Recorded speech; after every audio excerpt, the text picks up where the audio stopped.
हाय।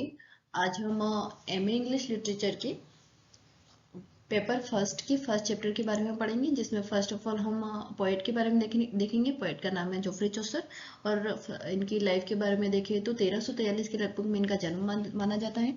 विंट्री नाम की एक जगह थी जहाँ पे इनका जन्म माना गया है और वहाँ पे एक वाइन मर्चेंट नाम की स्ट्रीट भी थी और इनके पिता का नाम था जॉन चौसर। जोफ्री चौसर को तो father of the English poetry भी कहा गया था, क्योंकि इन्होंने इंग्लिश पोएट्री में बहुत अच्छा काम दिया था। इसके बाद देखिए तो जो जॉन चौसर है, इनका चाइल्डहुड जो है वो लंदन की ट्रेंट स्ट्रीट नाम की एक नदी के किनारे घर था, वहां पे ये रहते थे। और इस जगह पे यूरोप के जो व्यापारी थे वो मिल के व्यापार की संधि मीटिंग्स वगैरह किया करते थे। इसके बाद हम देखेंगे कि चौसर को कौन कौन सी लैंग्वेजेस का नॉलेज है। तो चौसर जो है उन्हें French, Latin, Italian, English etcetera languages का नॉलेज है। इसके अलावा इन्हें लैटिन ग्रामर, मैथमेटिक, एस्ट्रोनॉमी का भी अच्छा नॉलेज है। इसके बाद हम देखेंगे चौसर के टीन एज के बारे में। जो चौसर हैं इन्होंने टीन एज में first of all duck of the clearance में एज ए प्रिजन ज्वाइन किया था मिलिट्री कंपेनियन को। तो वहां पे क्या होता है कि इन्हें गुलामों की तरह ट्रीट किया जाता है। और कुछ समय वहां पे काम करने के बाद में क्या होता है, जो इंग्लिश किंग होते हैं एडवर्ड थर्ड, वो इन्हें रिलीज करवाते हैं बिकॉज ऑफ उन्हें चौसर की इम्पोर्टेंस पता होती है कि ये बंदा जो है ये पोएट्री का हिस्ट्री में बहुत ही ज़्यादा इम्पोर्टेंस रखता है। तो इन्होंने जो एडवर्ड थर्ड है वो इन्हें रिलीज करवा देते हैं। इसके बाद जो चौसर है वो जो किंग है वहाँ पे सर्विस करते हैं, किंग के वहाँ पे। इसके बाद जो चौसर है वो किंग को 100 ईयर वार में हेल्प करते हैं और 1370 टू 1378 में चौसर को जो एडवर्ड थर्ड है वो डिप्लोमेटिक मिशन पे भेज देते हैं। इसके बाद वो वहाँ पे जो चौसर है वो जेनोवा में किंग के लिए एक संधि करते हैं, व्यापारिक संधि, जो कि करते हैं 1372 में। इसके बाद वहाँ पे जो इटली में चौसर डेंट, पेट्राच और बेकन से मिलते हैं, जो कि जो पोएट थे और उनकी इफेक्ट में ये बहुत सी पोएट्रीज लिखते हैं। इसके बाद अराउंड 1366 चौसर की शादी होती है फिलिपा दे रोथ से। इसके बाद देखें तो चौसर जो है वो वहाँ किंग के वहाँ से अपने काम को फिनिश करके 1382 में वुल ट्रेन के वहाँ पे अपॉइंट करते हैं एज ए कंट्रोलर। और इसके बाद में वो एक पोर्ट पे अपॉइंट करते हैं और इसके बाद वो जो है 2 साल के बाद में 1392 में डिप्यूटी फॉरेस्टर इन रॉयल पार्क सीनर सेट में अपॉइंट करते हैं। इसके बाद वो क्या करते हैं, अपनी जॉब पे रिटायरमेंट दे देते हैं और अपने पेंशन पे गुजारा करना शुरू करते हैं। और 24 अक्टूबर 14 में इनकी डेथ हो जाती है और वेस्ट मिनिस्टर एबे में इनको काट दिया जाता है। चौसर की लिटरेरी वर्क्स एंड उनके करियर के बारे में देखेंगे तो जो चौसर का लिटरेरी वर्क है वो शुरू हुआ था 1369 में। चौसर ने ये काम जो शुरू किया था वो था जॉन ग्रांट के कहने पे ये काम शुरू किया था। और इन्होंने फर्स्ट ऑफ ऑल जो लिखी थी वो पोएम थी द रोमांट ऑफ द रोज। और ये जो पोएम है, ये पोएम जो फर्स्ट टाइम इन्होंने लिखी थी वो फ्रेंच लैंग्वेज में लिखी थी। और इस पोएम के अंदर पोएट ने एक लव स्टोरी लिखी थी, जिसमें लवर जो है वो क्या करता है, एक गार्डन में रोज तोड़ता है। और जो रोज वो तोड़ता है तो उस रोज को तोड़ते तोड़ते वो अलग अलग विचारों में पड़ जाता है कि ये रोज मैं अपनी गर्लफ्रेंड को दूंगा या फिर उसको दूंगा।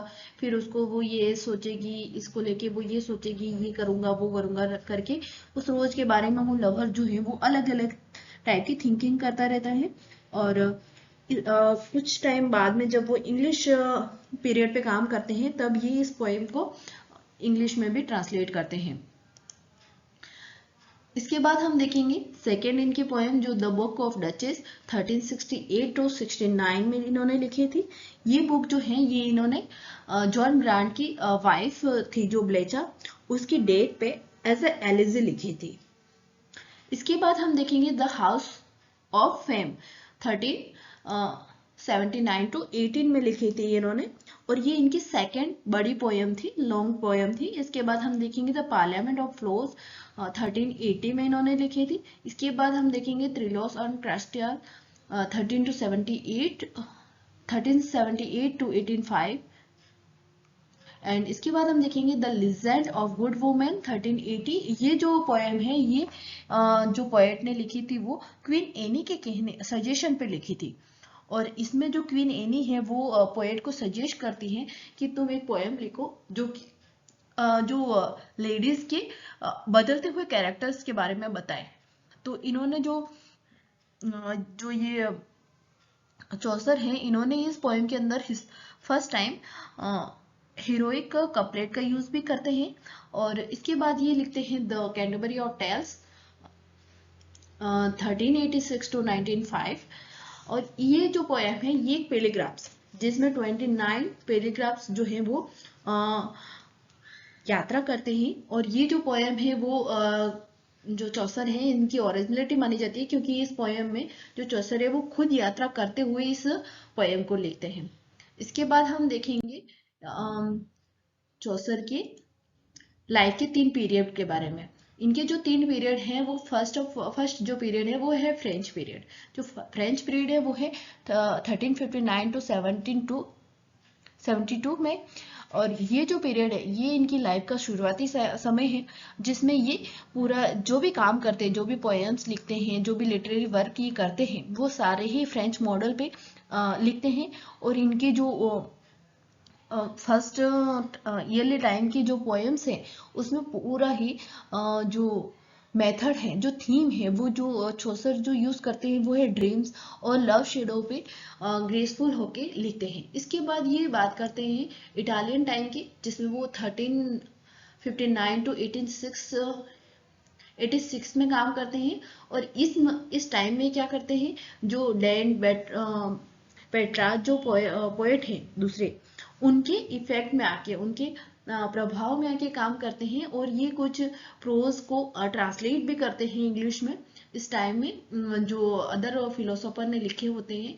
और ये इसके बाद हम बात करेंगे इंग्लिश टाइम की।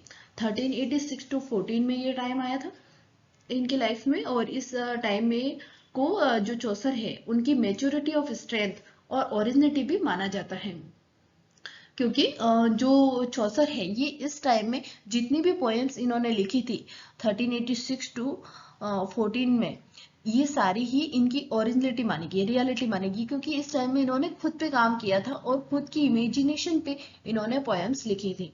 Thank you to listening me, and if you want to anything more then please text me.